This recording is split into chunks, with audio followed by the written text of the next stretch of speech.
everybody, it is Steve, your friendly neighborhood lawn gnome. Welcome back to another episode of Stats, Trends, and Picks over here on That's Comical. And if you're watching and it happens to be a Wednesday, happy new comic book day. Well, we have officially got started with the second half of 2023, and it has definitely been a very interesting year, regardless of whether we're talking about comic book news or recent reads, good, bad, or indifferent. There's definitely a story to tell, and I will definitely say in regards to what this month brought me, I was pleasantly surprised in many different ways, more positive than negative, but we'll get into all the details once we start looking at the usual stuff, starting with the numbers. So when we take a look at the purchase numbers, we had a total of 31 comic books. I thought there was going to be a little bit more, but we had a couple of stories that got pushed back. And I am also very happy to report that I did finally get my copy of the first issue of Robert Venditti's Savage Squad 6 from Dark Horse Comics, and I got it on the very last week of July, and I just want to say that it was not the best read, but it was definitely a lot of fun, and I'm looking forward to the rest of the miniseries as it unfolds. But as we can see here, once again, Image comes out on top, and that's no surprise. There's been a lot of really good stuff coming from Image, whether it is just the usual Spawn stuff that I am reading, or pretty much lots of stuff that is written by Jeff Lemire, especially things like the continuation of the Bone Orchard mythos, and a couple of other new cool things that he is churning out. But I'm also very happy to see the other conglomerates showing up, and that's due to the fact that there have been some really great books coming out by Boom Studios that I've been talking about here on this channel, and I wouldn't be surprised if we hear a little bit about them today.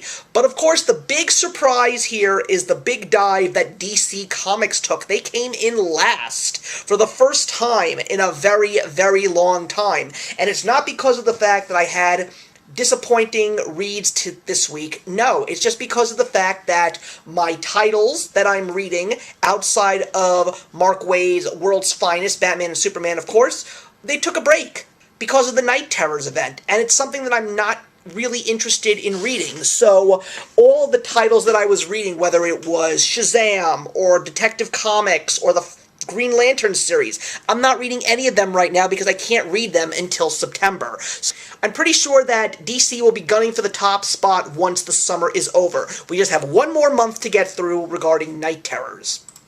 So once again, when we take a look at the percentage, this is also a very interesting thing. Almost 42% of my intake in July went from Image Comics. That's pretty crazy. And of course, when we take a look at the chart, once again, it is just so bizarre to see DC that had constantly been hovering at the top or somewhere close to the top has now officially gotten to the last place mark. And once again, I seriously feel the same thing is going to happen in August, and I'm still thinking that Image Comics is going to reign supreme for most likely 3 months in a row. So that was pretty much the stats. How did I do in terms of my predictions this month? Well, it wasn't perfect, and it wasn't imperfect, but it was pretty close to perfect. And that's just because of the fact that I know what I like, and I know my favorite writers and artists. So let's take a look at how I did.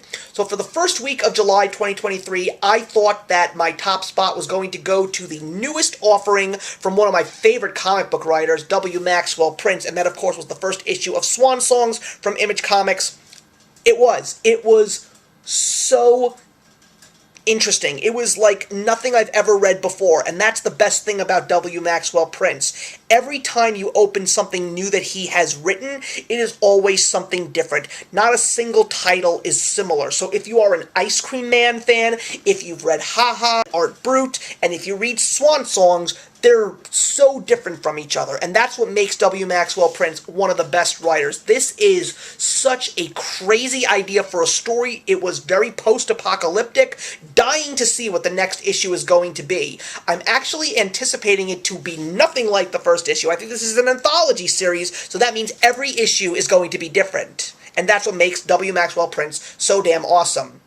For the second week of July, I knew it was going to go to Jeff Lemire's new miniseries title, Fish Flies #1 from Image Comics. I loved the free comic book day tease. This story is so cool. I love that he is not only writing it, he is drawing it. I love his unique artwork. It's very watercolor-esque, especially when I first read his work on May's book. So I am so excited to see what the next issue of Fish Flies is going to bring us. Unfortunately, it is not going to be coming out every single month. It's going to be on the alternative, so I'm not going to see issue 2 until September, but I am going to be very much anticipating the second issue because I absolutely loved the first one. Regarding the third week of July, I thought I was going to be giving it to Mark Millar's big anticipated crossover, Big Game, regarding all of his characters from the Millarverse. It was a good read. A lot of fun, starting to get interested and introduced to a bunch of characters I've never read about before, but it wasn't my favorite read of the week. That went to the second issue of the 6-issue miniseries Wild's End by Dan Abnett over at Boom Studios. This is such a great story. I love the atmosphere, and it was so funny to realize that I found out that this is not a brand new thing from Dan Abnett. This is only the third series that he has done regarding this world and these characters. There have been 2 previous miniseries before this one. This is just the actual story that took place in the very first Wild's End series, but told from a different angle in which characters are nowhere near the town where the alien invasion takes place. So it's such a different take, very fresh. So it's also really good for newcomers who have never even seen Wild's End before, but I will definitely say I definitely have some catching up to do. And for the fourth week of July, so I went 3 for 4 this month, not too shabby. I knew that it was going to go to Mark Waid and Brian Hitch's Black Label Superman book, Superman: The Last Days of Lex Luthor #1 over at DC Comics, and this I was so curious about. I was saying to myself, what is a mature reader's only Superman story going to look like? It's exactly what I thought it was going to be. It's still got some heart to it. I am dying to see the rest of these 2 issues come out so I can read this whole story, and I think we're going to talk about this one on our channel because it is the 85th anniversary of Superman, and I absolutely loved this first issue. It is such a great read. If you're a Superman fan, you will very much appreciate it.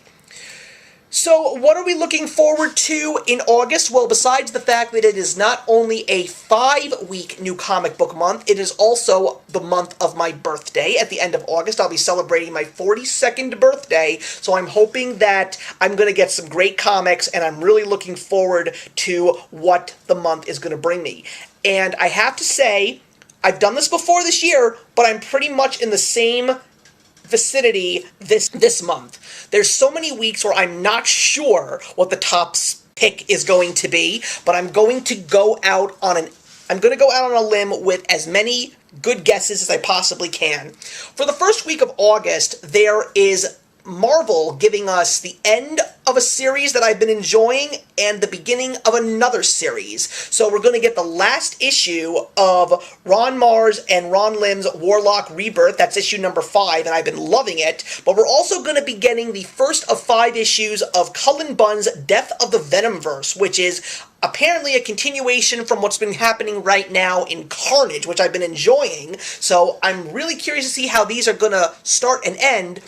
But if I was a gambling man, I have a feeling I'm going to be giving it to the final issue of The Last Ronin Lost Years. That is issue number 5 over at IDW. And I was also very glad to hear that on San Diego Comic-Con they announced that they're going to be making a sequel to The Last Ronin, so it's Last Ronin 2, so I'm really curious to see what that's going to do. It's going to come out towards the end of 2023, very excited about that, but I have been enjoying The Last Ronin Lost Years, not as much as I did the original series, but I'm really curious to see how this is going to end regardless. For the second week of August, once again, I am very much torn, and this has also been something that has happened on our show before. We have had ties during certain weeks.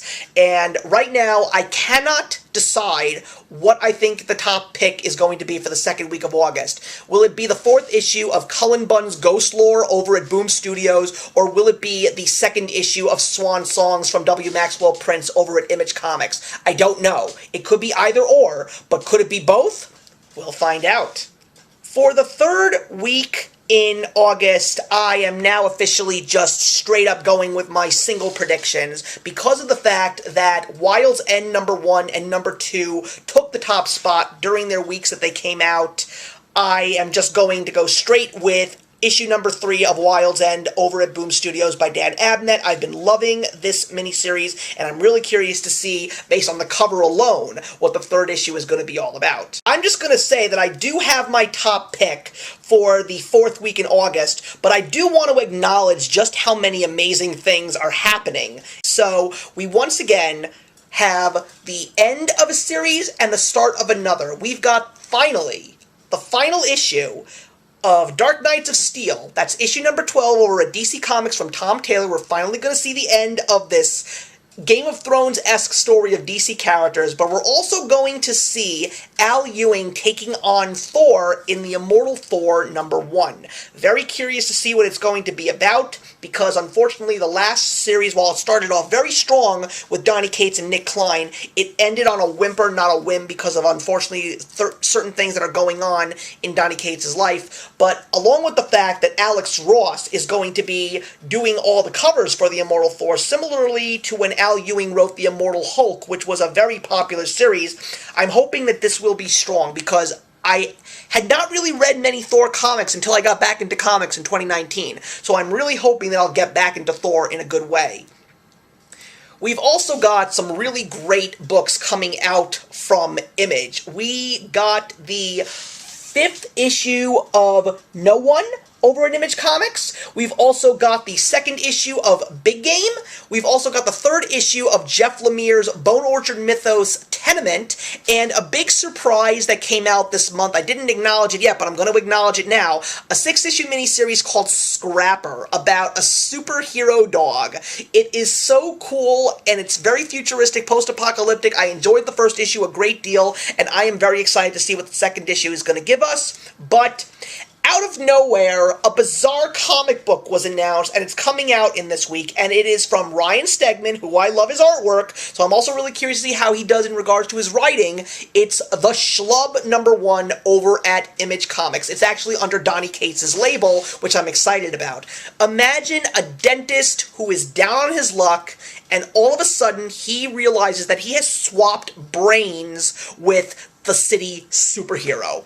The only reason why I got interested in this book is because of the fact that my father-in-law happens to be a dentist. So this is something that I think I'm going to greatly appreciate, and I am just anticipating to have a ton of fun with this book. I'm not anticipating it to be the best book of the year. I'm not anticipating it to be a horrible story. I'm just anticipating fun. Lots and lots of fun. And for the final week of August, I am giving it to the Superman Doomsday Special number 1. It's a one-shot, and apparently it is supposed to tease us over at DC Comics about a brand new big Superman event that is taking place later on this year, or possibly at the beginning of 2024. I haven't been reading the current ongoing Superman titles, but I did love Philip Kennedy Johnson's Action Comics stories with Warworld, and I know he is still writing it at the moment. And I did very much enjoy Tom Taylor's Superman Son of Kal-El. I read all 18 issues. I enjoyed it. But I would very much like to get back into a really good Superman story, and as someone who grew up with the death of Superman and knowing Doomsday very, very well, I'm really curious to know what this one-shot is going to be leading towards in the future of Superman. So that's going to wrap up another episode of Stats, Trends, and Picks, everybody. Thank you very much for watching. Put in the comments what you enjoyed the most in July, and what are you predicting to be some of your favorite reads in August. But in the meantime, I will see you in the next one.